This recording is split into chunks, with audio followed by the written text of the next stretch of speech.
Yun lang. Pero sabihin mo katulad nila dito na Akla. halos buti-buti na Oo. inom, hindi. Mabait yan. Mabait. Pero si tatay kasi ano siya eh, parang ang ugali niya is ano eh, yung pikunin din eh, no? Oo, talaga, tama, Pikunin, no? pikunin. Pikunin talaga si tatay. Ayaw niya na may narinig na hindi maganda sa tungkol sa kanya, no? Nagalit siya, no? Talagang hindi pag-iinitan ka niyan. Kahit anak ka pa, ano, kakma dati. Pero si tatay sobrang bait niyan.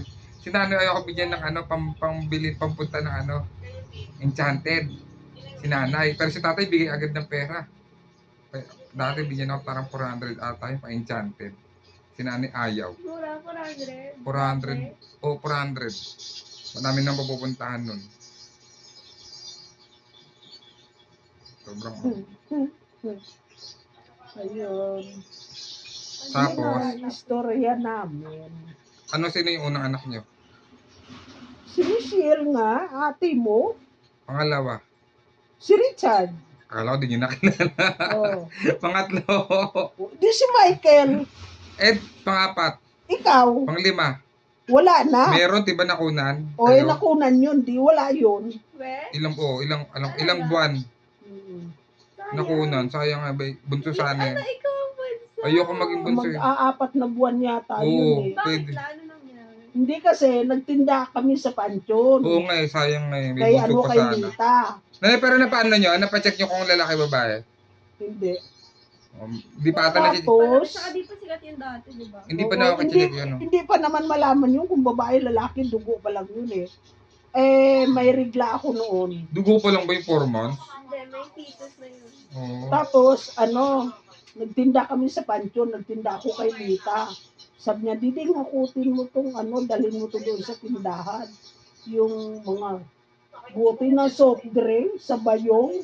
Eh, 2 bayong yun, mabigat yun, no? Oh. Tapos doon magdamag kami. Eh, ilang araw yun, 2 araw, hakot ng paninda, ayos ng paninda, lahat, oh. Di ang bibigat. Eh, ako lang naghahakot. Kaya napaanak kayo? Hindi. Kaya pagkatapos ng ng undras, ayun na nangyari sa akin. Sayang. Mga isang 5 linggo na, sana kami, no? dinugo na ako Kasi kung 5 kami, at least ako, makakapag-abroad pa ako, makakaalis pa ako, may maiwan pa kay nanay. May katulong pa ako, di ba? Kaya, baka ngayon nagtatrabaho na siya. Paano nakakapagbigay? Hindi ako hirap eh. Hirapan ako. Dinugo na ako ng dinugo noon. Yun. Hindi niyo na pinicheck sa doktor? Hindi, kasi parang na na. Natanggal. Ang lakas na ng dugo Ano mo. sabi ni tatay? Nagalit naman? Hindi naman. Oo. Baliwala lang naman yan sa kanya. Mamamatay na nga lang ako. Hindi naman yan nakibo eh. Tulog ng tulog yan. Lakas na gilik. Sira ulo ng lalaki. Grabe naman kayo kay tatay. Ay, nako. Mm. Hindi nga ako nakatulog noon magdamag kasi dinudugo ako eh. Si Richard pa noon inutusan ko, Richard, bili mo nga ako doon ng pampapula ng dugo, yung Iberate, doon sa butika, sa plaza. Mm.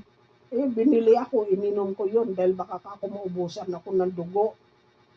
Tapos ayan, matak mo, dinugo ako, magdamag. Ano sabi nila na training? Lolo Adjo? Hindi, wala. Hindi naman nila alam yun eh, tahimik lang ako. Hindi ako nakibo, basta lang ako. Tulog silang lahat, ako na lang gising. Lahat ng mga duster ko, kinuha ko doon, inuupuan ko yun. Tapos bumubulwak ang dugo, wag lang di ako kikilos ng ganyan. Bumubulwak ang dugo, kaya umuupo na lang ako. Tapos yun, pag puno na yun, kinukuha ko na naman yun. Tapos na naman ako ng duster ganun pala pag dinugo? Uupuan ko. Madami pala, no? Oo. Tapos Kawawa naman yun, babe. noong magmamadaling araw Dapat na. sisihin nyo dyan yung nagpabuhat sa inyo, yung trabaho nyo. Hindi naman alam noon eh. Ba't kasi hindi nyo sinasabi na buntis pala kayo? Bawal kayo magbuhat. Hindi. Diba? Alam ng buntis kayo eh. Sino ba yan? X nyo, reklamo natin Tapos yan. yung magmamadaling araw na alas 4 siguro, Tapos ihi na ako. Sabi ko, ano ba to? Ihi na ako. Nakaupo ako ng talampak ng ganyan, oh. May mga damit akong duster ko inuupuan. Di no unti-unti, tinaas ko yung ano ko, puwit ko at ihi na ako. Pagtaas kong ganyan, bumulwak ang dugo na malaki. Ayun yung Bata baby. na pala, oo. Ay, Diyos ko, Lord. Wawa Ganyang kalapad, oh. naman. Oh. Ganyang kalapad. Tapos may itlog sa gitna.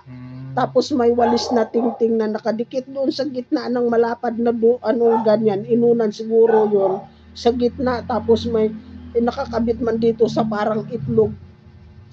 Dito sa medyo matulis nakakabit doon yung yung Bakit kasi kayo nagtrabaho doon? Ba't di kayo, halimbawa, hindi kayo humingi ng tulong kay tatay, nagpabuhat doon, sa mga kalalakihan doon? Bakit kayo? Diba? Siyempre, tindira ako, tinutulungan nga ako ng tatay mo rin magbuhat eh. Parang nabinat lang siguro ako o aywan. Basta, yun nga. Baby na pala, kawawa naman yun. Pero Dapat, alam nyo lang, dapat nabuntis kayo. tinitilikan nyo rin ang Oo, kandila. kasi Yan. hindi nga ako dinugo nga ako eh. Noon nga eh, sabi na nanay, pinapalaglag ako nito. Malakas lang daw yung kapit ko. Di ba, Nay, no? Mm-mm. Pinalaglag ako niyan. Legit. Paano? Paano nila? Nagbubuhat, ewan ko, uminom pa ng palaglag. Paano ba, Nay? Hindi. Ano? Wala naman akong eh. Oh, Papahilot ko sana. oh. Pero, tinisting, masakit. Ay, sabi ko, wag na, ayoko. Kaya sabi ko, hindi bale na. Bigay ito sa akin ng Panginoon. Oo. Bakit papahilot nyo? Ha? Sana walang rabi. Walang nag-aalaga sa inyo. Hmm. Hindi naman eh. Hindi naman ako natuloy magpahilot eh. Para saan? Para sa nagpapalaglag. Ah, Sabi ko, ayoko. Masakit yan. Ayoko. Tama na. at tinaray din. Kasama niyo si tatay nun. Ako lang mag-isa. Oh, bakit kayo nag-desisyon mag-isa ng papalaglag? Dapat dalawa kayo ni tatay nun. Wala namang yan. Ewan ko. Basta mga lalaki, ganyan. Katulad ni Rona, ang asawa niya. Ganyan, walang kaumuang-muang. Sa mga bagay na ganyan. Oh. Ang alam lang,